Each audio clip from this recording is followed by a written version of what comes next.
नमस्कार, आप देख रहे हैं दिल्ली स्पेशल और मैं हूं आपके साथ अंशिका पाठक। बुराड़ी विधानसभा में जनता ट्रैफिक जाम की वजह से काफी परेशान है। कुछ लोग तो बुराड़ी छोड़कर दूसरे इलाके में जाकर रहने पर मजबूर थे। बुराड़ी में जाम की समस्या से लोग काफी प्रभावित हो रहे थे। अब इस जाम की समस्या का समाधान करने के लिए दिल्ली सरकार ने यमुना पुस्तिका चौड़ीकरण कार्य निर्माण शुरू कर दिया है। इसी पर दिखाते हैं आपको खास रिपोर्ट।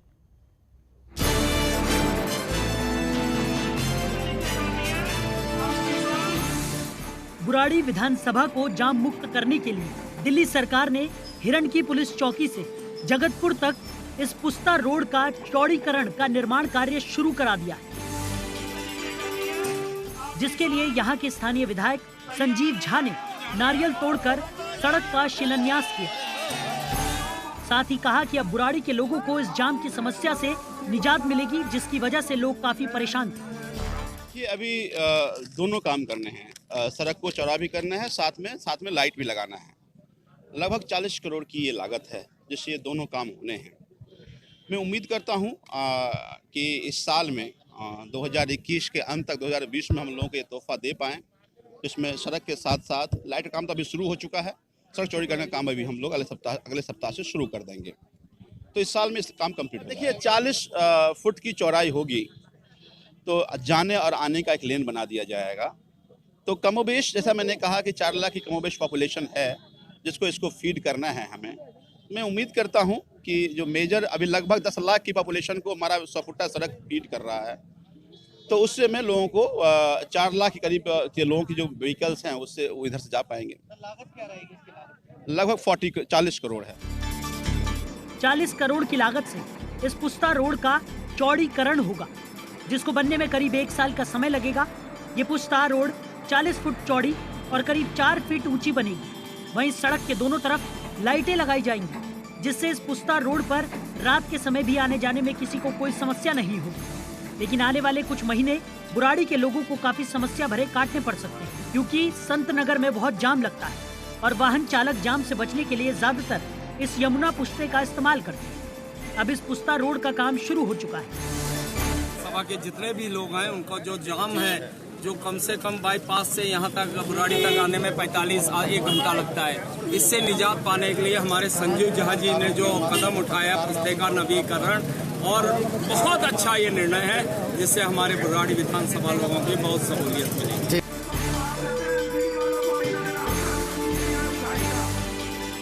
इस सड़क के चौड़ीकरण से जाम की समस्या तो दूर हो जाएगी, साथ ही दूसरा फायदा ये होगा कि यमुना नदी का ये पुस्ता भी मजबूत हो जाएगा। जब यमुना नदी का जल स्तर बढ़ता था तो बुराड़ी और उसके आसपास के गांव में बाढ़ का खतरा मंडराता रहता था, वो भी अब नहीं रहेगा।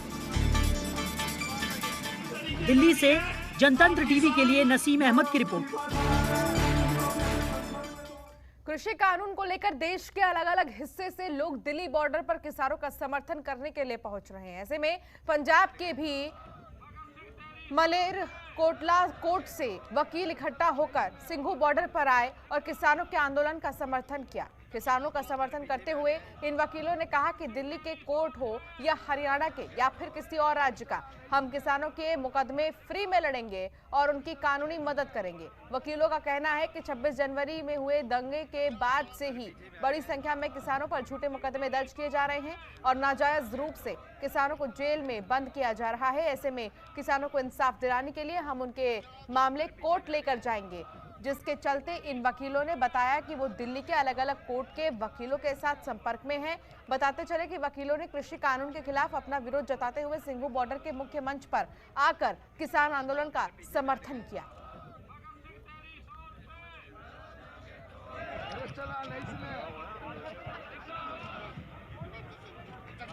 अरे पीछे बैठ गए।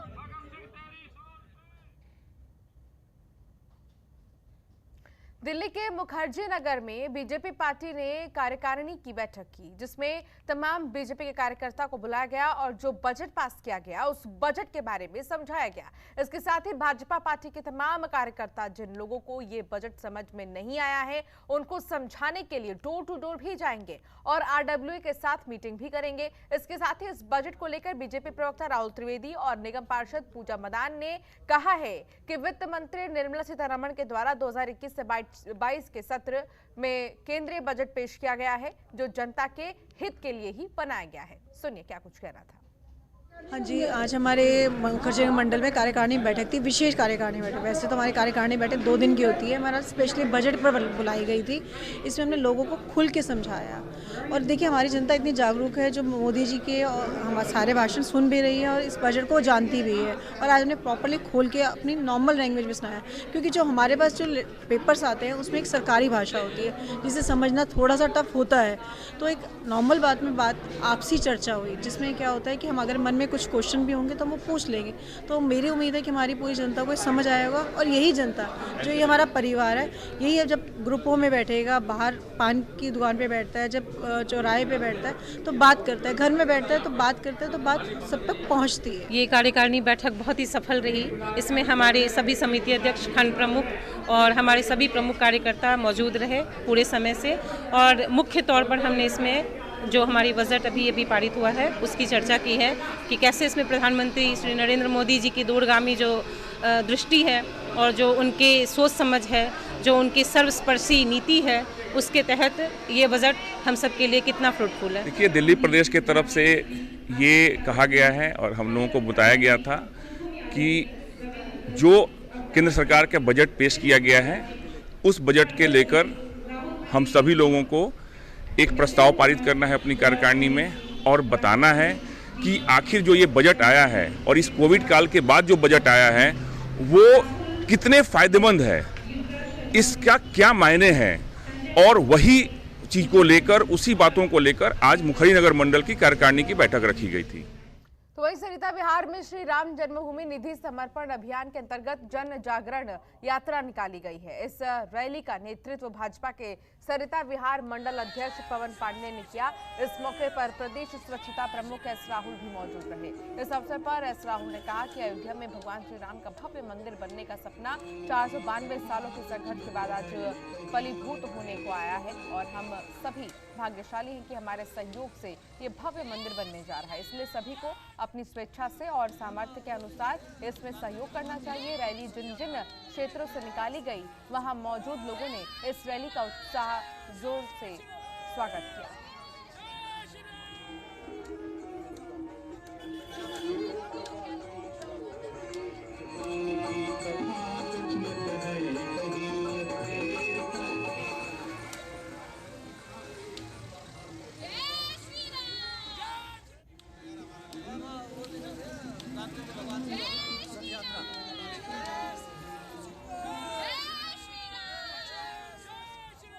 सरिता विहार मंडल में यहाँ के भारतीय जनता पार्टी के मंडल अध्यक्ष पवन पांडे के नेतृत्व में पूरे फरवरी माह श्री राम जन्मभूमि समर्पण निधि अभियान चल रहा है। कल सरिता विहार के ABC पाकेट में, आज के LMN पाकेट में यह अभियान चलाया गया, रथ यात्रा निकाली गई, क्योंकि 492 सालों के बाद आज भव्य राम मंदिर का निर्माण का मार्ग प्रशस्त हुआ है। यह हमारे पूर्वजों, संतों, महात्माओं ने जो कुर्बानी दी है और यह मंदिर का निर्माण हमारे करोड़ों हिंदुओं की आस्था का प्रतीक और है। ये जो प्रभु श्री रामचंद्र जी का रथ यात्रा निकाला जा रहा है, जो भव्य राम मंदिर का निर्माण हो रहा है, उसमें हम चाहते हैं कि हमारे सरिता विहार मंडल से हर घर घर तक हम जाएं और जो अपने इच्छा अनुसार है वो सब लोग दे रहे हैं, उसको हम वहाँ पर जमा कर रहे हैं। हमारे पास पर्चियाँ आई हुई हैं और ऑनलाइन हम सब हमारे पूरे मंडल की तरफ से और पूरे मतलब यहाँ अभी कल हम A block, B block, C block हमारी सुबह 7 बजे से लेकर 1:30 बजे तक यात्रा हुई और आज भी हम सुबह 7 बजे से लेकर पॉकेट K और L और M और N जनता फ्लैट में हम सब बहुत बढ़ चढ़ के और लोग बहुत उत्सुक होकर घर से बाहर निकल के आके रथ रुका के अपने आप आके हमें लाइन लगी पड़ी है। लोग इस हिसाब से जा रहे हैं, बहुत बढ़ चढ़ के हिस्सा लोग ले रहे हैं। भारतीय जनता पार्टी के पूर्व प्रदेश अध्यक्ष और उत्तर पूर्वी दिल्ली के सांसद मनोज तिवारी ने आज सोनिया विहार में 1 रुपए में भरपेट भोजन अभियान की शुरुआत की। अभियान की शुरुआत सामाजिक संस्था सेवा भाव की तरफ से की गई है। इस बाबत 2.5 पुस्ताप सोनिया विहार में एक कार्यक्रम का आयोजन किया गया, जिसमें संस्था के संस्थापक और भाजपा की जिला मंत्री नेहा उप्रेती और संयोजक अभिषेक अक्की शामिल हुए हैं। तो वहीं मनोज तिवारी ने कहा कि प्रधानमंत्री श्री नरेंद्र मोदी के आह्वान पर लॉकडाउन के दौरान देश भर में हजारों संस्थाओं ने आगे बढ़कर सेवा भाव से गरीबों को मुफ्त भोजन देने का काम किया। तो वहीं केंद्र सरकार ने ऐसे जरूरतमंदों को मुफ्त में राशन देकर उनकी मदद की। भूखे व्यक्ति को भोजन कराना बहुत ही पुण्य का कार्य होता है।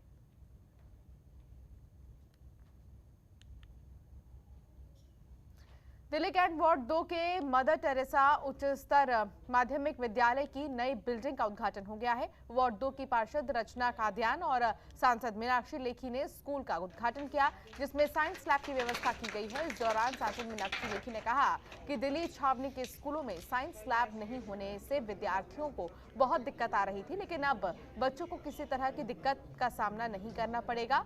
दिल्ली कैंट निवासी प्रतिभा जायसवाल का कहना है कि साइंस लैब की बिल्डिंग बन जाने से माता पिता को अपने बच्चों को लेकर दूर नहीं जाने की जरूरत होगी। सांसद मीनाक्षी लेखी ने साइंस लैब की नई बिल्डिंग लेकर स्कूल में पढ़ने वाले बच्चों की परेशानियों को खत्म कर दिया है।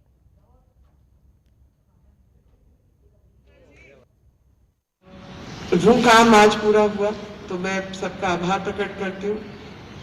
लगातार ऐसा सामने आ रहा था कि कैंट बोर्ड के अंदर एक स्कूल मात्र ऐसा है जिसमें साइंस लैब्स की फैसिलिटी है, सीनियर सेकेंडरी स्कूल, पर बाकी स्कूल्स में बच्चों के पास साइंस सब्जेक्ट वो नहीं ले पाते क्योंकि सुविधाओं का थोड़ा अभाव है।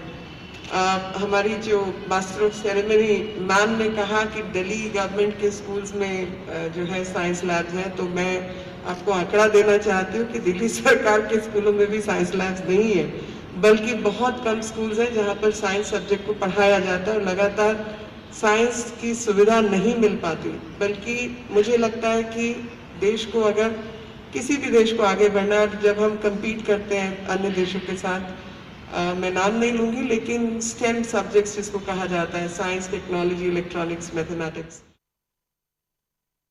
जो उन्होंने दिल्ली कैंट के अंदर स्कूल बिल्डिंग और लैब, साइंस लैब का उद्घाटन किया है, उसके लिए मैं उनका बहुत बहुत धन्यवाद करना चाहूँगी। जो दिल्ली कैंट के बच्चे थे वो साइंस लैब ना होने की वजह से दिल्ली कैंट से बाहर जाकर वो अपनी पढ़ाई पूरी करते थे। इससे उनको काफ़ी प्रॉब्लम होती थी। अभी दिल्ली कैंट में जो साइंस लैब का उद्घाटन हुआ है, इससे बच्चों का भविष्य जो है उज्जवल होगा। आज के युग में साइंस का होना बहुत ज़रूरी है। बिना साइंस मैथ्स के हम कोई भी प्रोग्रेस नहीं कर सकते। अगर हमने अपने बच्चों को आगे बढ़ाना है, समाज को आगे बढ़ाना है, देश को आगे बढ़ाना है, तो साइंस बहुत ज़रूरी है। तो हम कोशिश करेंगे कि जल्द से जल्द हमारे इस विद्यालय में साइंस स्ट्रीम चालू की जाए 11th और 12th में। ऑलरेडी हमारे पास ह्यूमैनिटीज और कॉमर्स चल रही हैं। साइंस अगर चालू हो जाएगी तो हमारे यहाँ बच्चों को एडमिशन मिलेगा और स्ट्रेंथ भी स्कूल की बढ़ेगी, और हमारा स्कूल और हमारा डिपार्टमेंट डीसी भी सबको एक प्रोग्रेस में आगे जाएंगे हम लोग। खबरों के निष्पक्ष विश्लेषण के लिए सब्सक्राइब करें Jantantra TV and press the bell icon. Never miss any update.